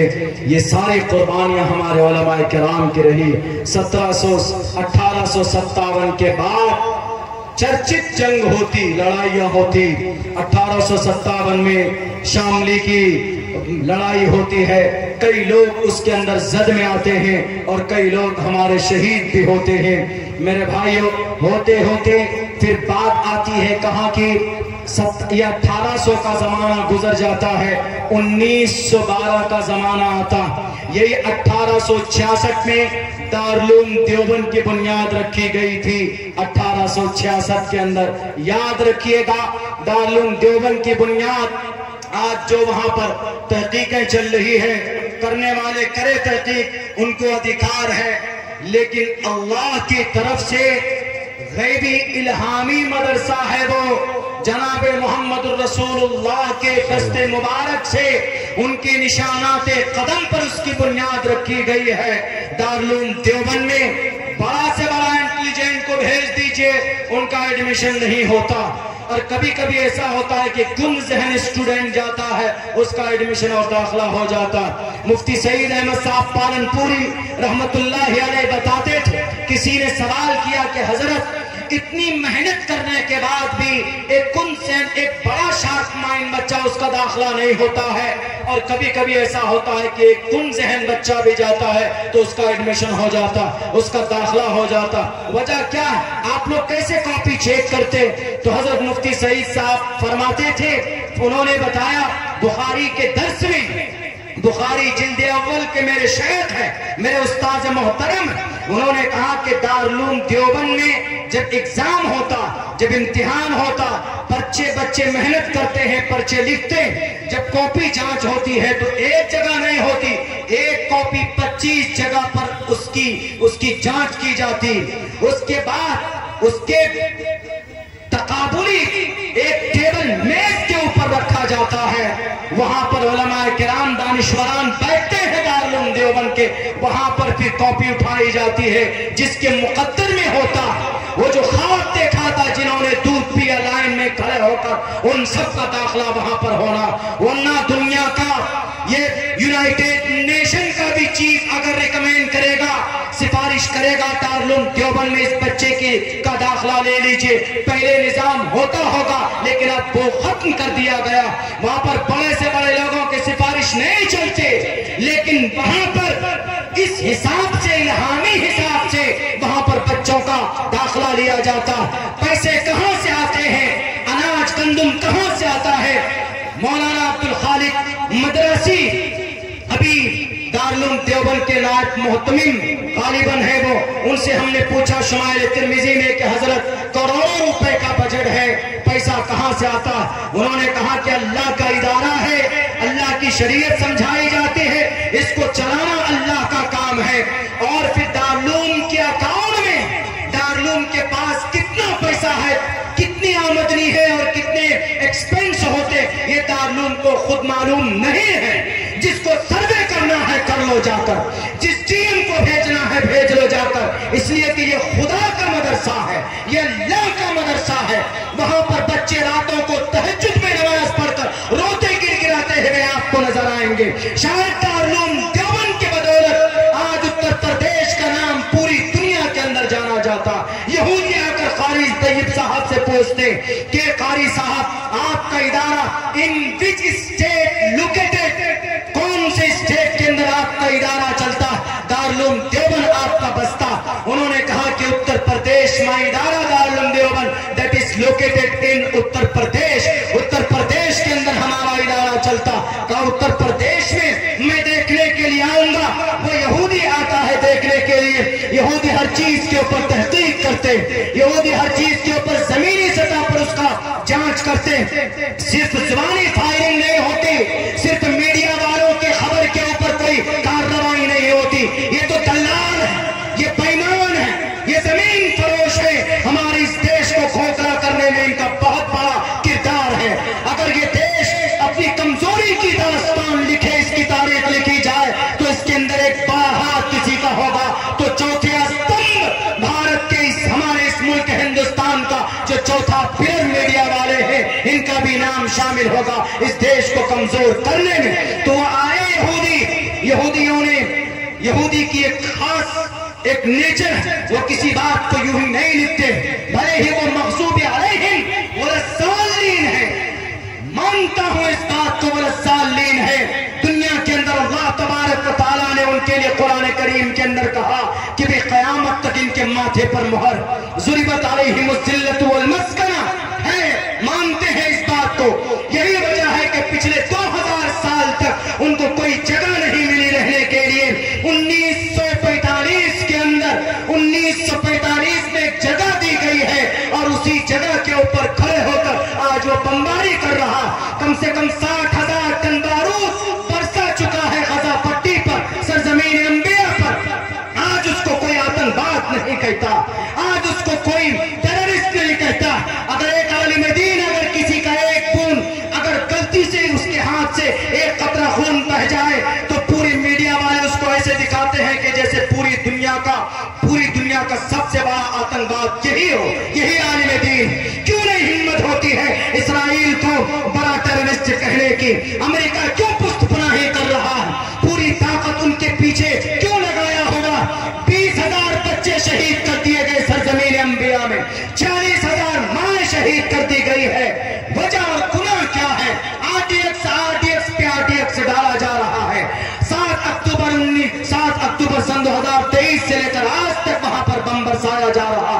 ہم یہ نہیں کہیں گے کہ مسلمانوں پر بم برسایا جا رہا، ہم یہ کہیں گے اگر وہاں پر کوئی بھی بستا، کرسچن بستا، سناتن دھرمی بستے تو ہمیں ویسے ہی درد ہوتا، کیونکہ ہمارے اندر یہ نیچر ہے. ہماری شریعت نے یہ بات بتائی ہے کہ اگر کسی پر ظلم ہوتا ہے تو ظالم کو روکو، انصر اخاک ظالما او مظلوما. اور اس کو روکنا یہ ہے کہ ظالم کو اس کے ہاتھ کو روک دو اور مظلوم کی بھی مدد کرو، اور ظالم کی بھی مدد یہ کرو، اس کو ظلم سے روک دو. مظلوم کی مدد اس طرح کرو کہ ان کی مدد اور تعاون کرو. پوری دنیا گونگی بڑی بیٹھی ہوئی ہے لیکن غزہ پٹی پر تڑپتے ہوئے لاش معصوم منصوبوں کے نظر نہیں آتے۔ میرے بھائیوں، یہ وہ یہودی، اس کی تاریخ ہے، میں بات کرنے پر آؤں گا تو وقت لگے گا۔ تو دارالعلوم دیوبند کی بات چل رہی، دارالعلوم دیوبند پہ وہ یہودی آیا، آ کر کہتا ہے کہ میں اتر پردیش، وہ کہتا ہے کہ میں اتر پردیش پہنچوں گا۔ آیا قاری صاحب سے کہتا ہے، قاری صاحب ہمیں دارالعلوم گھمائیے، دارالعلوم دکھائیے۔ 1980 سے پہلے کی بات ہے۔ تو قاری طیب صاحب رحمت اللہ علیہ فرماتے ہیں کہ that is دارالعلوم، یہی دارالعلوم ہے۔ انہوں نے کہا کہ نہیں، دارالعلوم یہی ہے۔ کہا کہ ہاں یہی دارالعلوم۔ کہا کہ اچھا۔ قاری صاحب نے کہا کہ what's your thought about Darul Uloom before coming here? please tell me، کیا آپ سمجھتے تھے آنے سے پہلے دارالعلوم کے بارے میں؟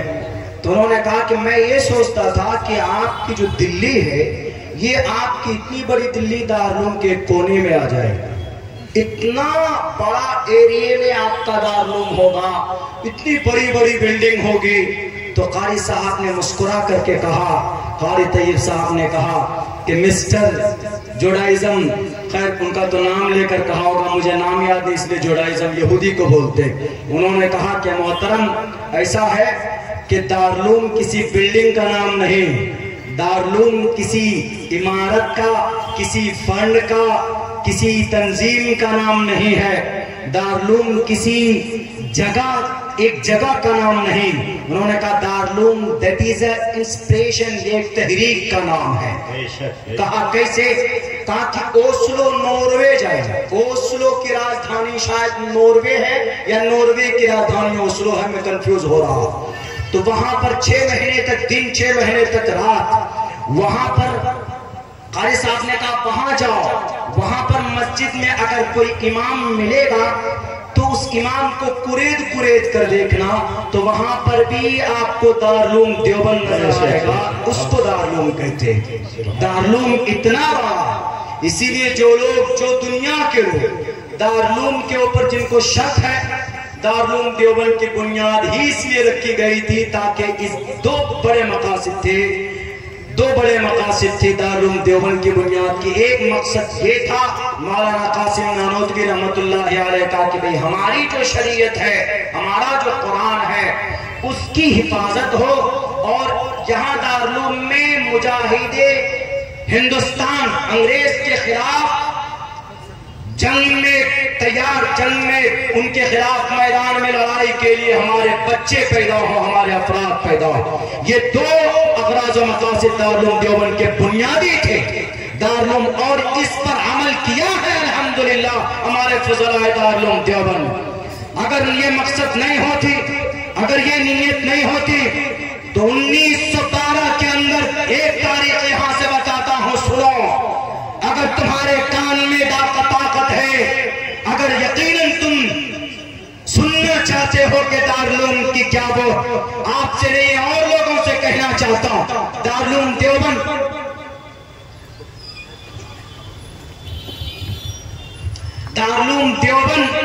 1912 کے اندر پہلا طالب علم شیخ الہند رحمت اللہ علیہ۔ دارالعلوم دیوبند کے مقصد، اغراض و مقاصد کیا تھے دارالعلوم دیوبند کے؟ کہ بھئی تحفظ ہو شریعت کی اور افراد پیدا ہو انگریز کے خلاف۔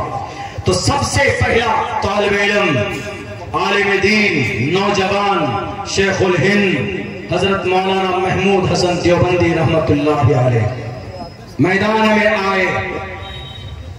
انہوں نے اس دیش کو آزاد کرنے کے لیے سب سے پہلی تحریک شروع کی 1912 میں۔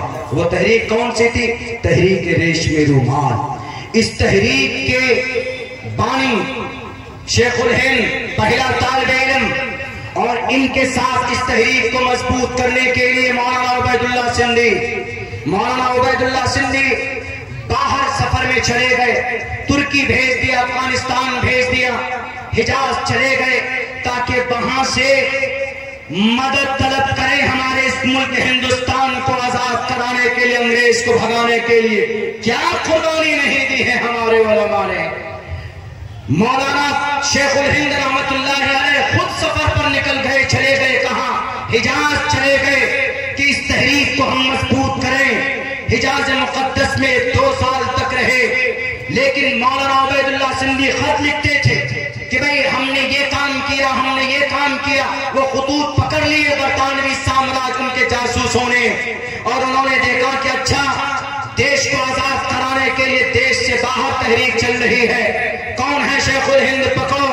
حجاز مقدس میں اس وقت کا ایک بڑا نام کیا، شریف حسین، سعودی بادشاہ، سعودی حکمران شریف حسین، وہ انگریز سے ملا ہوا۔ انہوں نے کہا کہ آؤ شیخ الہند کو میں آپ کے حوالے کرتا ہوں، اس لیے کہ وہ تحریک ریشمی رومال اور یہ بھارت کو آزاد کرانے کے خلاف تھا، تحریک ریشمی رومال کے خلاف تھا، دارالعلوم دیوبند کے خلاف تھا۔ اس دیش کو آزاد کرانے کے لیے جو بھی تحریک تھی وہ سب کا مخالف تھا۔ شریف حسین اس بادشاہ نے، اس فرمانروا نے کہا مولانا حسین، مولانا شیخ الہند مولانا محمود حسن صاحب گرفتار کر لیے گئے، اور وہاں سے پھر 1916 کی بات ہے گرفتاری کی، 1916 میں گرفتار کیے جاتے، 1917 کو ان کو بھیج دیا جاتا ہے کہاں، جزیرہ انڈمان یعنی مالٹا کے قید میں ڈال دیے جاتے۔ 3 سال تک تقریباً مالٹا میں رہتے شیخ الہند رحمت اللہ علیہ، اور کسی نے کہا کہ اتنے دن تک کیوں رہے؟ انہوں نے کہا کہ ہم نے اپنے اس ملک ہندوستان کے لیے ہم نے ایک سنت بھی ادا کی ہے، اور اس دیش کے اندر رہنے کا چونکہ میں بھارتی ہوں اور میرا فریضہ بنتا ہے میرے ملک ہندوستان کو، بھارت کو اگر کوئی نوچے گا، اگر کوئی لوٹے گا اس سونے کی چڑیا کو، تو ہم چپ نہیں بیٹھنے والے ہیں۔ ہمیں 3 سال کیا، اگر 30 سال بھی اگر جیل کے اندر بند کر دے تو یہ ہمارے نبی کی سنت بھی ہے۔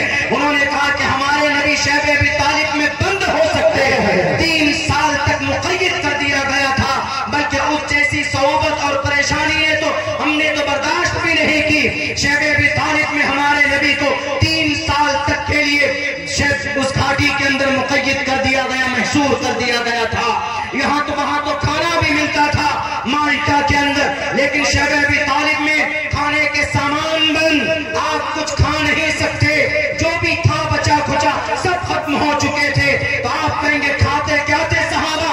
درخت کے چھالے چبا کر، پتے چبا چبا کر زندگی گزارتے تھے۔ ماؤں کے تھن میں دودھ نہیں، ان کے چھاتیوں میں سینے میں دودھ نہیں تھا کہ معصوم بچوں کے بہتے ہوئے بچے کے حلق میں اتار دے، بچے مرتے تھے، ماں اپنے بچوں کی طرف کو دیکھ کر برداشت نہیں ہوتی، خود مر جانا چاہتی تھی۔ ایسی زندگی ہم نے ایسے اس طرح کے حالات تو ہم نے ہمارے سامنے آئے بھی نہیں، اس لیے سنت رسول اللہ سمجھ کر، یعنی ایک ہی زندگی کے لمحے میں سنت کی بھی دعائیں دے رہے ہیں کہ اگر سنت پر کوئی عمل تعمل کرتا ہے تو عالم دین ہوتا ہے، اگر دیش کی مٹی کی آبرو کے لیے اگر کوئی لڑتا ہے تو عالم دین ہوتا ہے، اگر دونوں کا مجمع دیکھنا ہو تو کوئی اور نہیں بلکہ شیخ الہند مولانا محمود حسن رحمت اللہ علیہ کی زندگی کو اٹھا کر کے دیکھے۔ بہت ماشاءاللہ، گرو محسوس کرتے تھے وہ۔ آج اسی جگہ کو کہا جاتا ہے کہ نہیں، وہاں پر کچھ لوگ کہتے ہیں، کچھ لوگوں کو شک ہے دنیا میں، کہتے ہیں کہ نہیں وہاں آتنکواد بن کے نکلتا ہے۔ آتنکواد نہیں، وہاں سے فریڈم فائٹر بن کر نکلتا ہے، کیا بات، سوتنتر سینانی بن کر نکلتا ہے۔ کیا بات ہے بھائی، بے شک۔ ان کے ایک اور شاگرد ہیں، ایک اور شاگرد جنہوں نے انگریز کے پسینے چھوڑا دیے تھے، شیخ الاسلام حسین احمد مدنی رحمت اللہ علیہ۔ جب نکلی جیل سے باہر نکلے، حضرت کیا دیا ہاتھ میں پڑھ لوں۔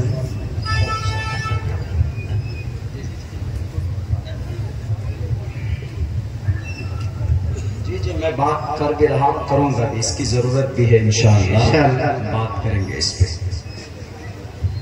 ایک بہت بڑے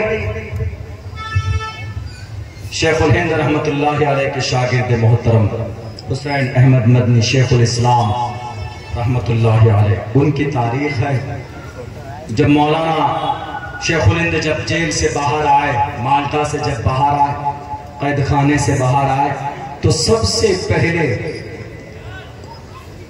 1920 میں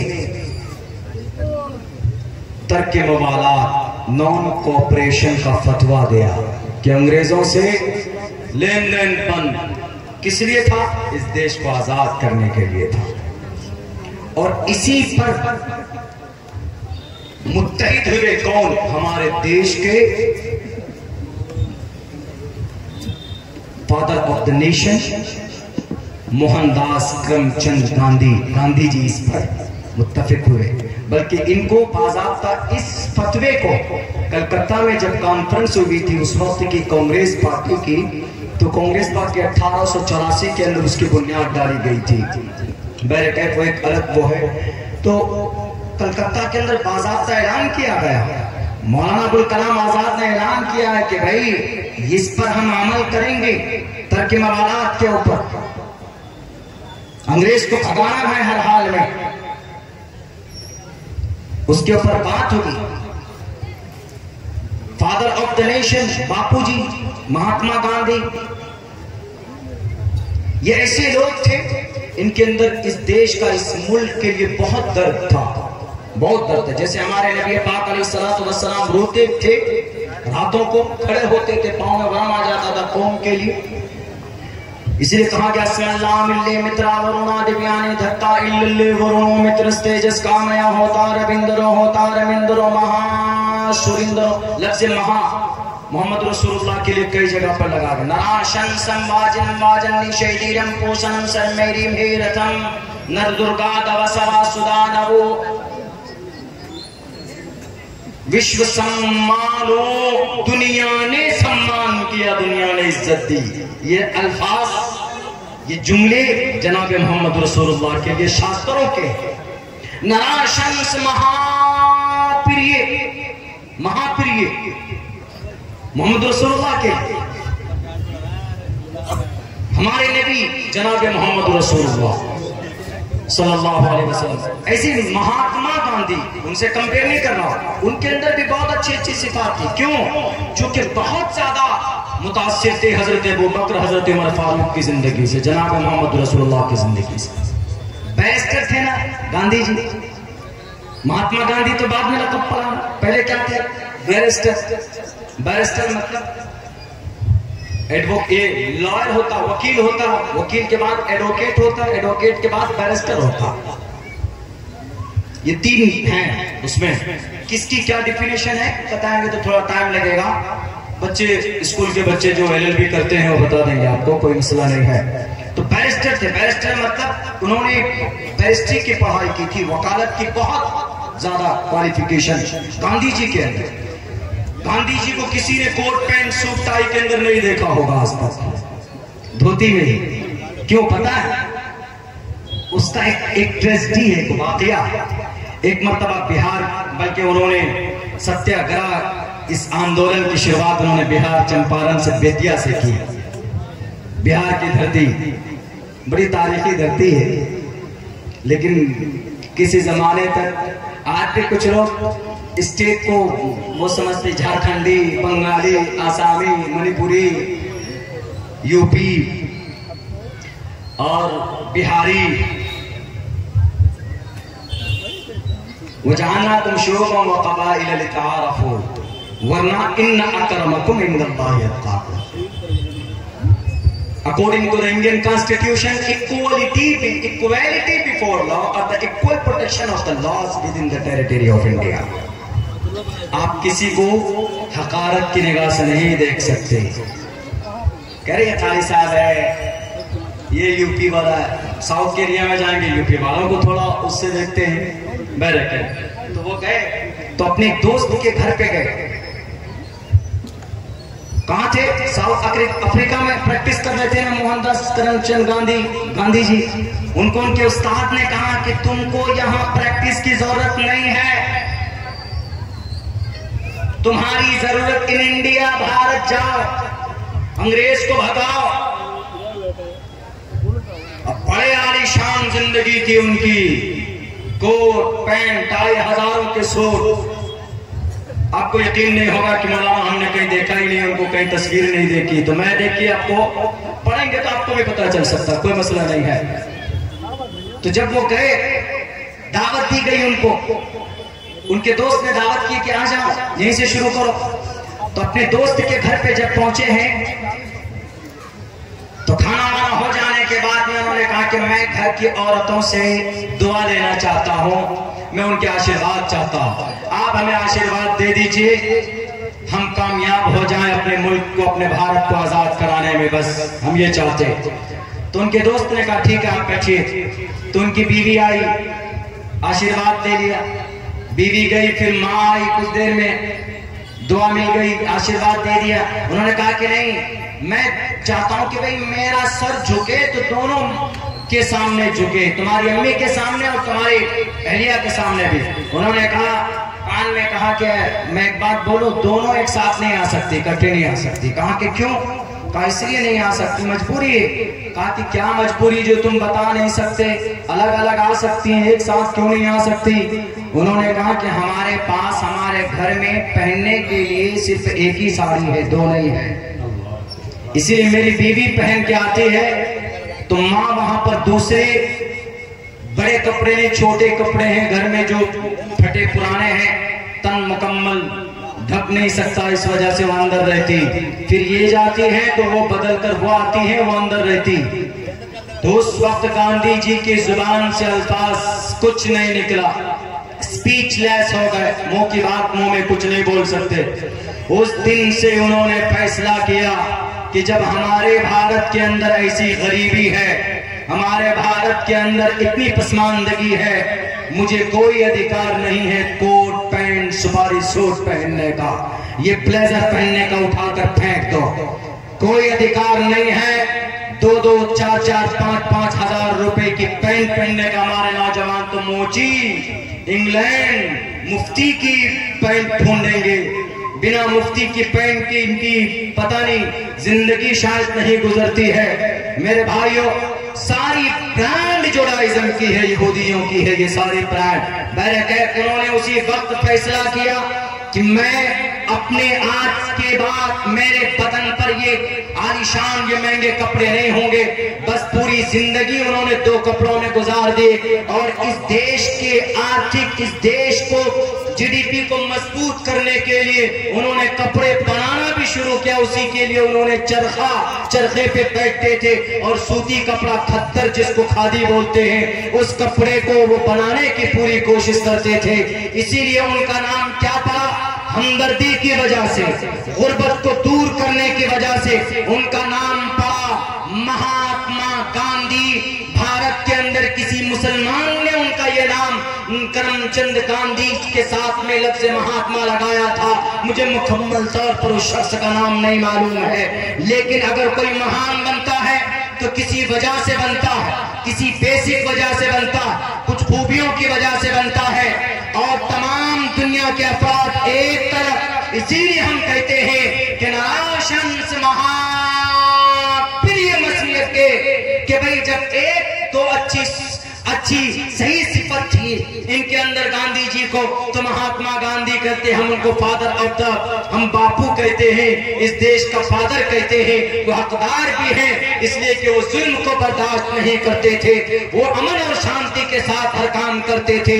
ہمارا عقیدہ ہے کہ اس سے موہن, یہ ہمارے گاندھی جی تو بھارت کے لیے ہوئے, لیکن پوری دنیا کے لیے اگر کوئی ماں کا لال, اگر کسی ماں نے ایسا بچہ جنا ہے جس کے اندر انسانیت ہو, جانوروں کے لیے انسانیت ہو اور دشمنوں کے لیے بھی محبت ہو, تو اس ذات کا نام, اس شخصیت کا نام جناب محمد رسول اللہ صلی اللہ علیہ وسلم, جن کی تاریخ اور جن کے صفات کا بیان دنیا کے پرانے شاستروں میں بھی ہے. اور کہاں نراشن سمہا پریہ مسیحت کے دنیا کے اندر ان کا نام نراشنس ہوگا, مہا پریہ ہوگا. مہا مطلب بڑا, پریہ مطلب پیارا, بڑا پیارا ہوگا. کیوں؟ اور بھی تو ہیں دنیا کے اندر بڑے بڑے تاریخی لوگ, بلکہ نوشیروان بھی ہے جن کی عدالت مشہور ہے, رستم ہے جن کی پہلوانی مشہور ہے, اور عمر فاروق بھی ہے جن کی عدالت مشہور ہے. لیکن میرے بھائیو, جناب محمد رسول اللہ کو مہا پریہ کیوں کہا گیا؟ کیونکہ جناب محمد رسول اللہ میں حضرت آدم علیہ السلام سے لے کر موسیٰ تک, موسیٰ سے لے کر عیسیٰ تک جتنے بھی انبیاء کرام آئے, حضرات رسول آئے, ان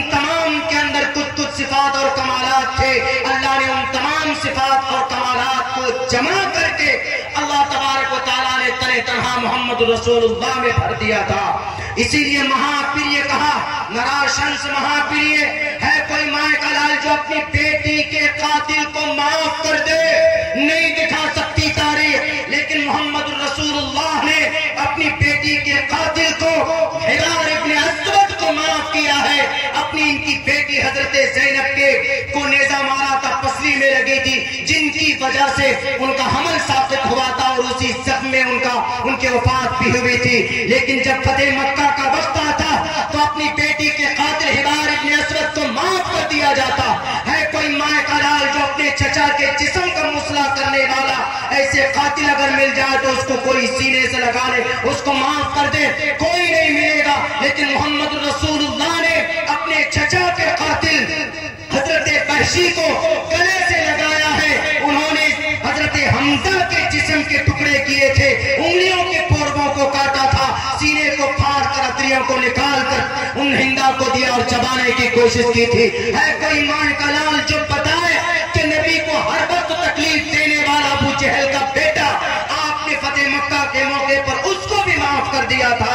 آپ علیہ السلام کے اندر اتنی انسانیت تھی جس کی وجہ سے شاید سنسکرت کے اندر کہا گیا ہو نراشنس مہاپریہ مسیح گے، دنیا کے اندر سب سے زیادہ پیارا، کیونکہ جانی دشمن کو کوئی معاف نہیں کرتا ہے، لیکن محمد رسول اللہ نے سینے سے لگایا. میرے بھائیو، محمد رسول اللہ کا تو یہ پیغام ہے اور فائنلی یہ پیغام ہے. میں 12 بجے تک اپنی بات پوری کروں گا چونکہ میں بہت تھکا ہوا ہوں اور قسطوں میں پہنچ گیا ہوں قاری صاحب آپ کے ڈر سے، کیونکہ جس ٹرین کا ٹکٹ تھا ٹکٹ کنفرم نہیں ہوا. تو پھر ہم نے سوچا، گاڑی لے کے میں نکل چکا تھا، میں نے سوچا کہ پہنچنا ضروری ہے، وعدہ کیا ہے، ورنہ بہرائچ میں تو ویسے بھی جلدی پرمیشن نہیں دیتے ہیں. ایک صاحب کا بھی فون گیا ادھر سے کہ مولانا بہرائچ سے بول رہا ہوں، ڈسٹرکٹ بہرائچ سے کسی گاؤں سے پروگرام چاہیے. میں نے کہا کہ پہلے آپ پرمیشن لے لیجئے، ورنہ 2 مرتبہ ایسا ہوا ہے کہ میں پہنچ گیا ہوں لیکن میں کچھ بول نہیں پایا کیونکہ پرمیشن نہیں دیا گیا ہے. تو اسی لیے خیر، بڑی قاری صاحب ہیں، ان کی پوری ٹیم ہے ماشاءاللہ، بڑے حساس لوگ ہیں. ہاں بہت اچھی بات ہے، یہ ہونا چاہیے اس طرح کی اگر باتیں، تو کتنا اچھا لگتا ہے کہ بھئی آپ پروگرام کریں، آپ کو پرمیشن ملے، وہ کوئی کام کریں تو ان میں کوئی رکاوٹ نہ ہو. اسی طریقے سے دنیا میں ملک ترقی کرتا ہے نا. ایسے کوئی تکلیف میں ہے، ہمارے اسلام میں تو باضابطہ اس پر یہ ہے کہ بھئی اگر کوئی تکلیف میں کوئی پڑوسی ہے تو آپ جائیں، آپ ان کی مدد کیجئے. دھرم نہیں دیکھا جاتا کہ کون ہے نہیں ہے، بیمار ہے تو نہیں بھئی جناب وہ شنکر تیواری ہے، میں عبد الرحیم میرا نام ہے، میں کیوں جاؤں. نہیں، اگر وہ پریشانی میں ہے تو you have to go، آپ جائیں ان کی مدد کریں. اگر کسی بیٹی کی شادی نہیں ہو رہی ہے، ان کے پاس پیسے نہیں ہیں، تو آپ لوگ فکر مند ہوں. سماج ایسے چلتا ہے، انسانیت کا رشتہ تو ہے، ان کا عمل اچھا ہوگا، کبھی موقع لگے تو آپ جب بولنے کی ضرورت ہی نہیں ہے، بلکہ آپ جو اچھا کام کریں گے وہ خود دیکھیں گے کہ اللہ کے نبی علیہ السلام کے اخلاق سے متاثر ہو کر جو جان کے دشمن تھے وہ آپ کے پاس آ کر روتے تھے کہ نہیں روتے تھے، کہ اللہ کے نبی ہم آپ کو غلط سمجھتے تھے، آپ کے بارے میں الٹی سیدھی باتیں کرتے تھے، لیکن آپ ایسے نہیں ہیں.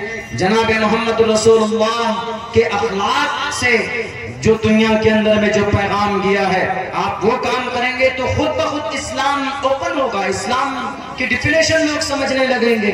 اسی لیے اسلام کو جب ضرورت پڑے بول کر سمجھانے کی تو بول کر سمجھائیں گے، جب ضرورت پڑے اچھی بات جو اسلام میں ہے بتانے کی، شریعت کی کسی بات کے بارے میں غلط فہمی جو پھیلائی جاتی ہے اسلام میں کہ یہ چیز غلط ہے، یہ غلط ہے، تو اس وقت ہمارے علماء کی، دانشور لوگوں کی ذمہ داری بنتی ہے اور وہ بولتے بھی ہیں الحمدللہ. ایسا ماحول بنانے کی ضرورت ہے اس ملک ہندوستان کے اندر. اگر ایسا ماحول نہیں بنائیے، ایسا ماحول دیکھ لیجئے گا پھر دیش کہاں سے کہاں جاتا. سب کی قربانی شامل نہیں ہوتی، سب کی قربانی ہوتی ہے. آپ کے گھر کے اندر میں 10 فیملی ممبر ہیں، اگر سب مل جل کر کام کرے تو دیکھیے وہ گھر کے اندر کتنی برکت اور کتنی ترقی ہوتی. 5 بھائی ہیں، سب کے دماغ اور سب کی سوچ الگ الگ ہے. پراپرٹی کو لے کر بٹوارے کے لیے اگر کوئی سوچے گا تو پھر دیکھ لیجئے گا وہ گھر کبھی بھی ترقی نہیں کر سکتا. اسی لیے گھر کے مانند ہمارا ملک ہندوستان ہے.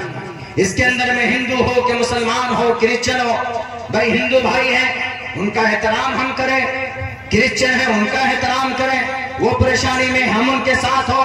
ہندو بھائیوں میں بھی یہ جذبہ ہونا چاہیے بھائی ہماری ہر چیز کا احترام کریں، ہم بھی ان کا احترام کریں گے. دشمن تھوڑے نا کسی کا خون بہا کر کسی کو گالی دے کر کیا کوئی جا سکتا ہے ایشور کو ناراض کر کے؟ ایشور کہتا ہے، شریمد بھگوت گیتا میں کہا، شری کرشن جی نے کہا اگر ایشور کی باتوں کو مانو گے متسرجے ورتتے کام کارتا نہ ستیم واپنوتی نہ سکم نہ پرام گتی، مانو گے تو پرم پد کو پاؤ گے. یعنی اگر ایشور کی بات مانو گے، ایشور کہتا ہے کہ غصہ مت کرو، لڑائی مت کرو، نفرت پیدا مت کرو، ایک دوسرے پر آکرمن مت کرو، حملے مت کرو. ایشور کہتا ہے کہ کسی کا خون مت بہاؤ ناجائز طور پر، کسی کو تکلیف مت دو. شریمد بھگوت گیتا کے 7ویں شلوک کا بھی ایک منتر میں نے بھی پڑھا، اہمسا ستیم کرودس دیا شانتی رپیشورم دیا بھولیشور لوک ترم ہیرے چاپلا. تو کہاں جائیں گے؟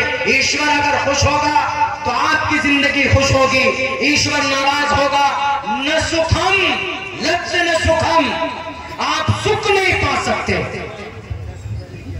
ہماری بچیاں آج مرتد ہوتی ہیں، اس کی ذمہ دار بھی ہمارے سماج کے لوگ ہیں. غربت کی وجہ سے زیادہ بچیاں ہمارے مرتد ہو جاتی.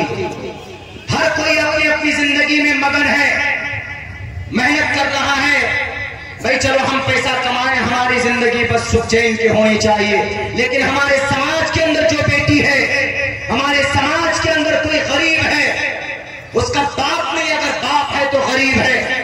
میرے اسکول کے اندر 3 لیڈیز ٹیچر، کوئی ضرورت نہیں ہے اس کو رکھنے کی، اس لیے کہ دیکھ میں فرق نہیں محسوس کرتے وہ، لیکن کچھ پڑھی لکھی ہے. ہمیں ضرورت تھی وقتی طور پر انہوں نے آ کر کے کہا کہ مولانا ہم پڑھائیں گے. ہم نے کہا پڑھائیے. میں خود پہلے ٹیسٹ لیتا کہ بھئی آپ پڑھا سکتے کہ نہیں پڑھا سکتے. تو انہوں نے کہا کہ ہمیں ضرورت ہے، ہمیں 5-6 ہزار روپے مل جائیں گے تو ہمارے گھر کا کم سے کم کچھ ہوگا. 3 لیڈیز ٹیچر ہیں، کوئی ضرورت نہیں ہے، فری میں بٹھا کر ان کو اسکول ہمارا تنخواہ دیتا، فری میں، اس لیے تاکہ میں ان کے گھر کا چولہا جل سکے، وہ کوئی غلط قدم نہ اٹھا. 4 ایسی عورت ہے جس کے شوہر نے ہم کو طلاق دے دیا. ایک تو بڑی بری بیماری ہے ہمارے سماج کے ان نوجوانوں کو، چھوٹی بات ہوتی فوراً بیوی کو 1 2 3 جاؤ. اسی پر تو مودی جی نے روک لگا ہے، 1 2 3 جاؤ.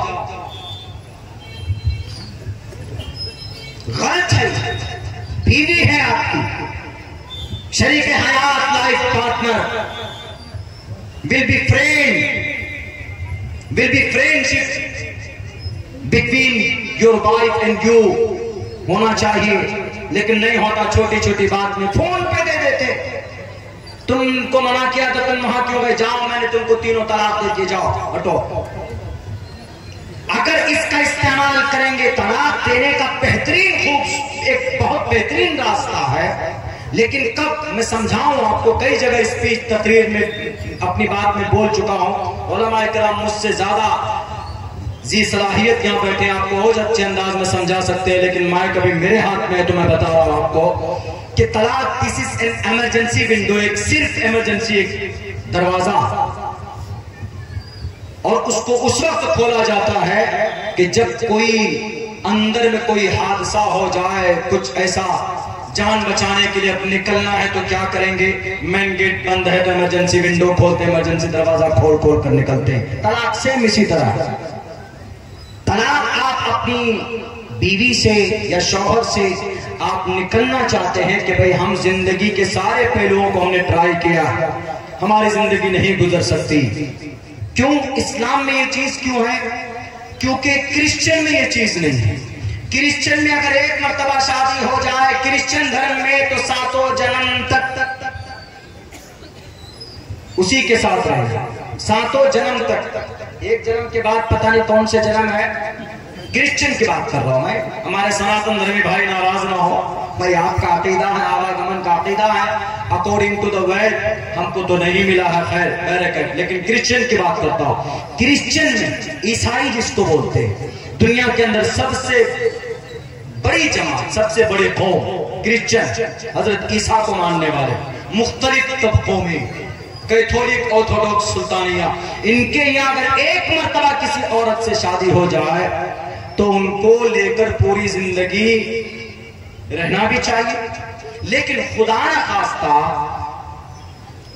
لڑائی ہوتی ہے یا کوئی ایسی بات آ گئی کہ نہیں رہ سکتے تو کرسچن دھرم میں کوئی گنجائش نہیں ہے. You are not able to get divorce, آپ نہیں لے سکتے طلاق.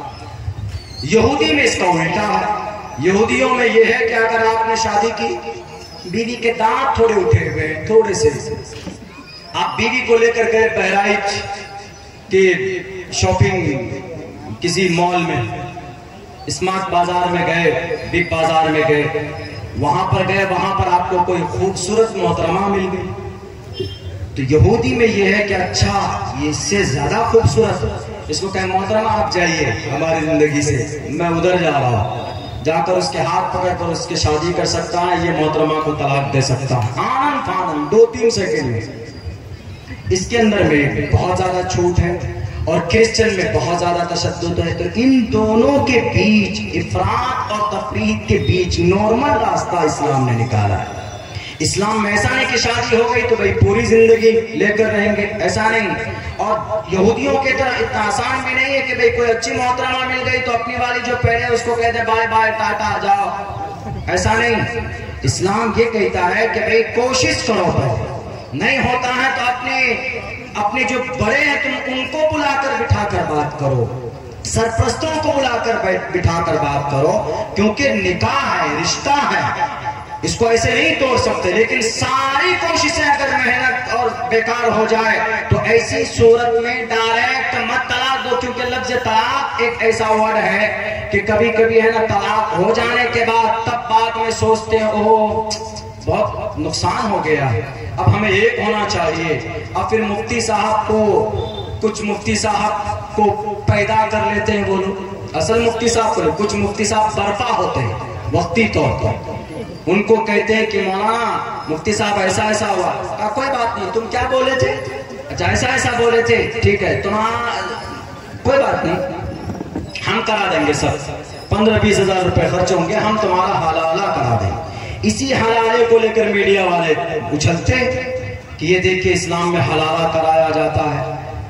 یہ حلالہ واقعتاً اس طرح جو رہبر اور رہنما مفتی صاحب جو برپا ہو کر آ کے میدان میں کہتے ہیں ہم تمہارا حلالہ کرا دیں گے، نہ کوئی سرٹیفکیٹ ہے، نہ کوئی مسئلے کے بارے میں پتہ ہے، اور اپنی کسی رشتہ دار سے شادی کرا کر 1-2 دن رکھ کر کے اس کو کہتے جاؤ وہ طلاق دلوا کر اس کے بعد نہ کچھ نہیں، کوئی پروسیس نہیں، پھر اس کا کرا دیتے ہیں. حلالہ اس لیے بدنام کر دیا گیا، ورنہ حلالہ کرایا نہیں جاتا، حلالہ ہوتا ہے، ہو جاتا ہے، جان بوجھ کر نہیں کرایا جاتا، وہ تو ہو جاتا ہے.